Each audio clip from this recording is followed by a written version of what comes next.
चरणों में होने वाले विधानसभा चुनाव 10 फरवरी से शुरू हो गए हैं। चुनाव के 3 चरण पूरे हो चुके हैं। यूपी में चौथे चरण का मतदान 23 फरवरी यानी कि कल है। उत्तर प्रदेश में 403 विधानसभा क्षेत्रों के लिए 7 चरणों में मतदान 10 फरवरी से शुरू हुए। बीते 10 और 14 और साथ ही साथ 20 फरवरी को 3 चरणों के चुनाव संपन्न हो चुके हैं। अब यूपी में मतदान 23, 27, 3 मार्च, 7 मार्च को होगा। वही मतों की गिनती 10 मार्च को होगी। इन चुनाव में हवा के रुख का काफी असर रहता है, क्योंकि खास बात यहां पर यह है कि अवध इलाके में जिस पार्टी की जीत होती है वही प्रदेश में उसी पार्टी की सरकार बन पाती है।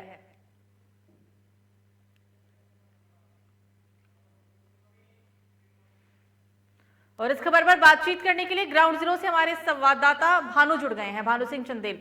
भानु, 3 चरण के चुनाव संपन्न हुए, चौथे चरण का चुनाव कल है। उन्नाव में भी चुनाव कल ही होने हैं। क्या तैयारी है प्रशासन के द्वारा? बिल्कुल सभी बता दो, जिस तरह से उत्तर प्रदेश में विधानसभा चुनाव को लेकर के जो प्रशासन तैयारियां रही चुनाव आयोग की और प्रशासन की, लगातार 3 चरणों के चुनाव सफलतापूर्वक उन्होंने निपटा दिए हैं, करा दिए हैं। चौथे चरण में यानी कि चौथे चरण बात को तो उत्तर प्रदेश के 9 जनपदों की 59 सीटों पर ये चुनाव होना, जिसमें पीलीभीत, जिसमें लखनऊ मंडल के 6 जनपद आते हैं। लखनऊ मंडल स्वयं राजधानी लखनऊ है, नवाबगंज नगरी, जिसके लिए संघर्ष किया जा रहा है, चुनाव लड़ा जा रहा है कि कौन चुनाव जीत करके लखनऊ की कुर्सी बैठेगा, राजधानी बैठेगा। पीलीभीत उसमें लखीमपुर खीरी है, सीतापुर है, रायबरेली है, हरदोई है, पीलीभीत है, बांदा है। इस तरह 9 जनपदों की 59 सीटों पर मतदान होने 9 यानी कि 23 फरवरी कल। उन्नाव जनपद की मैं बात करूं, उन्नाव जनपद के 6 विधानसभा सीटों में ये मतदान होने हैं, जहां पर भाजपा के प्रत्याशी भी मैदान में है, सपा के भी है, बसपा के भी, कांग्रेस के भी है।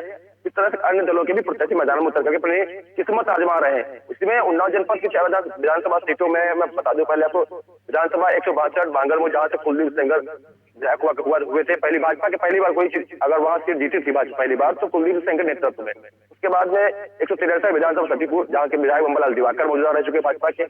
164 मुहान, जहाँ के भाजपा विधायक ब्रजेश रावत है। 165 उन्नाव सदर सीट है, जो कि मुख्य सीट है, यहाँ पे भाजपा के विधायक रहे हैं इसके पहले पंकज गुप्ता। वही 166 से भगवान नगर, यहाँ पे इस समय हमारे विधानसभा अध्यक्ष हृदय नारायण दीक्षित जी, जो कि विधानसभा अध्यक्ष थे, वो विधायक थे, फिलहाल उनको इस बार टिकट नहीं दिया गया है और न ही उनके किसी करीबी को टिकट दिया गया है। वहां से आशुतोष शुक्ला नया चेहरा मैदान उतारा गया है। वही 167 विधानसभा भगवान नगर से, जहां पर भाजपा पिछली बार 2017 का चुनाव भी नहीं जीत पाई थी, क्योंकि वहां से चुनाव जीतने वाले थे अनिल सिंह, जो कि बीएसपी के प्रत्याशी थे, लेकिन उन्होंने बीएसपी के सिंबल चुनाव लड़ा। चुनाव लड़ने के बाद में उन्होंने पार्टी दामन छोड़ करके भाजपा का दामन थाम लिया और आज भाजपा ने उन्हें पुनः टिकट दिया हुआ है। जहां पर कुछ दिन पूर्व 20 फरवरी को प्रधानमंत्री मोदी ने विशाल जनसभा को संबोधित भी किया था, वही पूरा विधानसभा क्षेत्र में। अब मैं बात करूं प्रशासन की, तो प्रशासन के द्वारा चुनाव सफलतापूर्वक निपटाने के लिए, कराने के लिए वो लगातार पेश कर रहा है। उसके साथ साथ में मैं ये भी बता दूं आपको कि 9 जनपद में 2656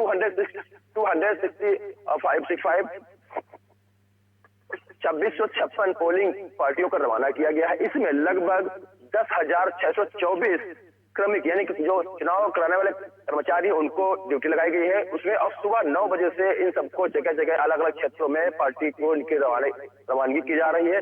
वो भी दोषी नगर के अग्निशमन केंद्र, जहाँ पे ये सारी गाड़ी इकट्ठा की वहां भेजा जा रहा है। प्रशासन के द्वारा लगातार जनता को यह संदेश दिया जा रहा है कि आप सब लोग घर से निकल करके भारी मात्रा में वोट करें, क्योंकि देश का सबसे बड़ा त्योहार जो है कि आम जनता के मतदान का अधिकार, कि ये ऐसा त्योहार होता है जिसमें हर एक आदमी, हर एक नागरिक, गरीब अमीर, दबा कुचला, शोषित, कोई भी हो, सबका अपना अधिकार है मतदान करने का। वह मतदान करने का स्वतंत्र है। वहीं उन्नाव जनपद, अब ये कल सुबह मतदान की प्रक्रिया शुरू होगी और शाम 6 बजे तक बताया जा रहा है कि मतदान प्रक्रिया रहेगी। अब देखना दिलचस्प होता है कि उन्नाव जनपद की 6 विधानसभा सीटों पर किस पार्टी का राज होता है, क्योंकि मैं बात कर दूं यह उन्नाव जनपद की नगरी या धरती जो है सीता माता की सर्वस्थली है, लवकुश महाराज की जन्मस्थली है, साहित्य कलमकारों की धरती कही जाती है, वीर जवानों की धरती कही जाती है, शहीदों की धरती कही जाती है। यही इसी धरती पर लवकुश महाराज ने भगवान राम की सेना को परास्त किया था, उनके हनुमान जी को बंधक बनाया था।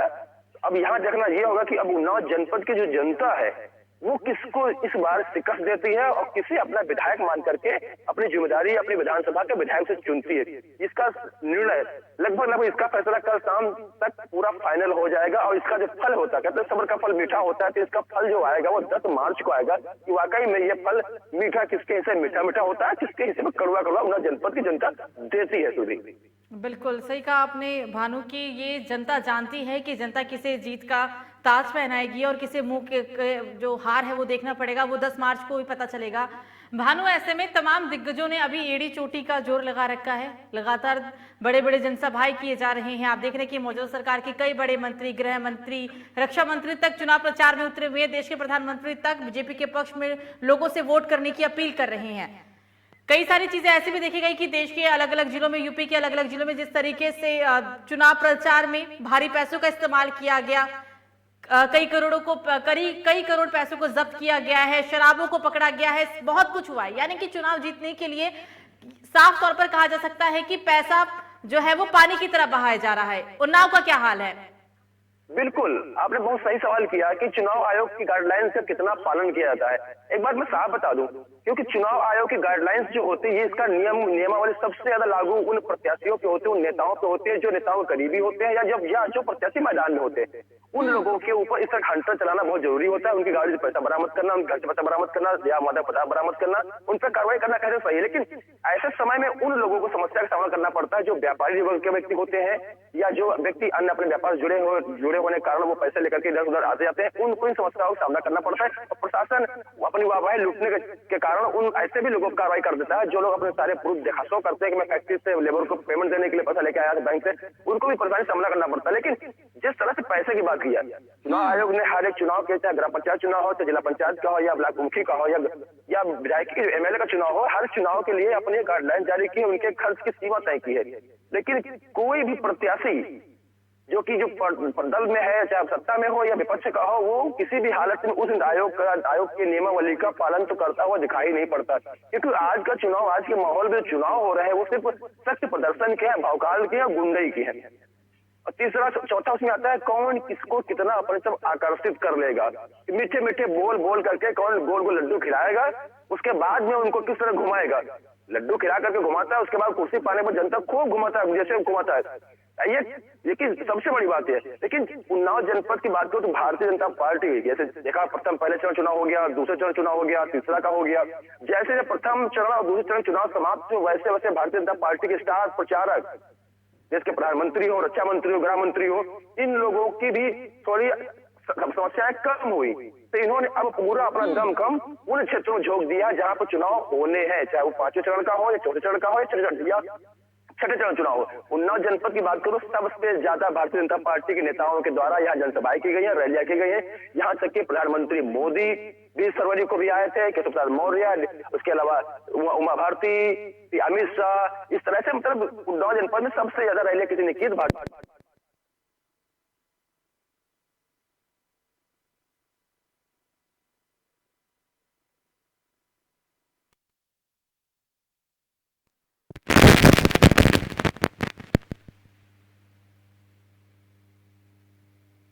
मैं कल की बात करूं तो 21 फरवरी को प्रचार प्रसार में आयोग की नियमावली के हिसाब 6 बजे से अंकुश लग गया था। 21 फरवरी को 4 बजे लगभग उन्नाव जनपद विधानसभा सतीपुर, जहां से भाजपा विधायक बम्बालाल दिवाकर है, उनके समर्थन में मियागंज जो कि मियागंज नाम बदल के मायागंज करने की बात की जा रही है, लगभग इसकी तैयारी पूरी की जा चुकी है।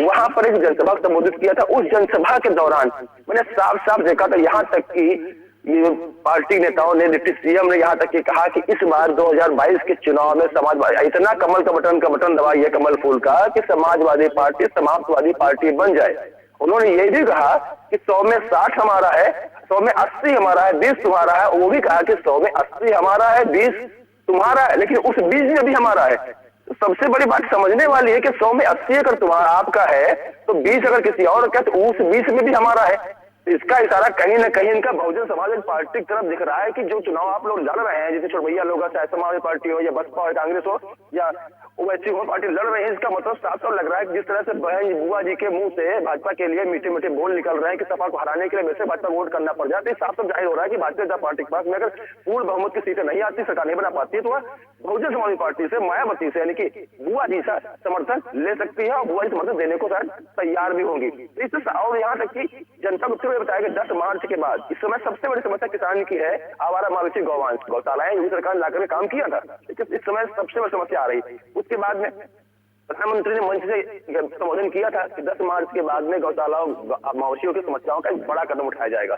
अब देखना दिलचस्प होता है कि वाकई में 10 मार्च के बाद कितना बड़ा कदम उठाया जाता है गौवंशियों के लिए, मवेशियों के लिए कौन सा कदम होता है।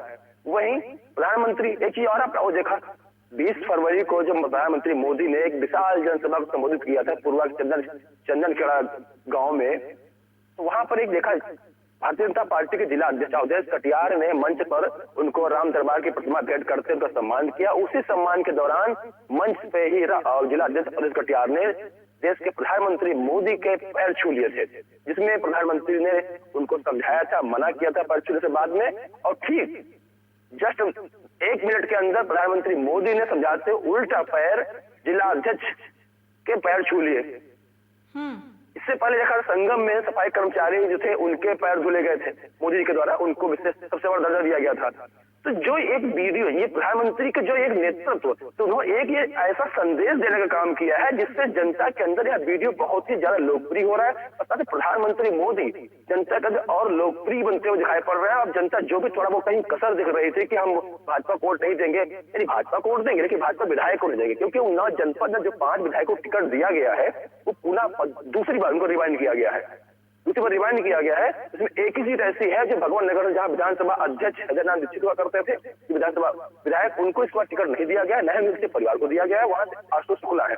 तो 5 व्यक्ति को टिकट वापस करके देना, उन विधायकों के अगर कोई अच्छे कार्य है, क्योंकि अच्छे कार्य तो कर नहीं पाए, 2-2.5 साल तो कोरोना में चले गए, किसी की निधि बंद कर दी गई, कोई घर से बाहर नहीं निकला, थोड़ा बहुत काम करता रहा, लेकिन विकास नहीं हो पाया। जो विकास होना चाहिए था इन 5 सालों में, विधायक करना चाहिए था, उस स्तर का विकास नहीं हो पाया।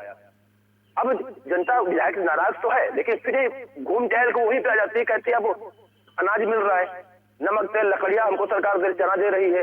अब वही, अब एक कहावत है, कहा गया था कि अभी कुछ दिन पहले 1-2 बार 3 बार लोगों को नमक तेल चना ये सब मिल रहा है फिर मुफ्त में।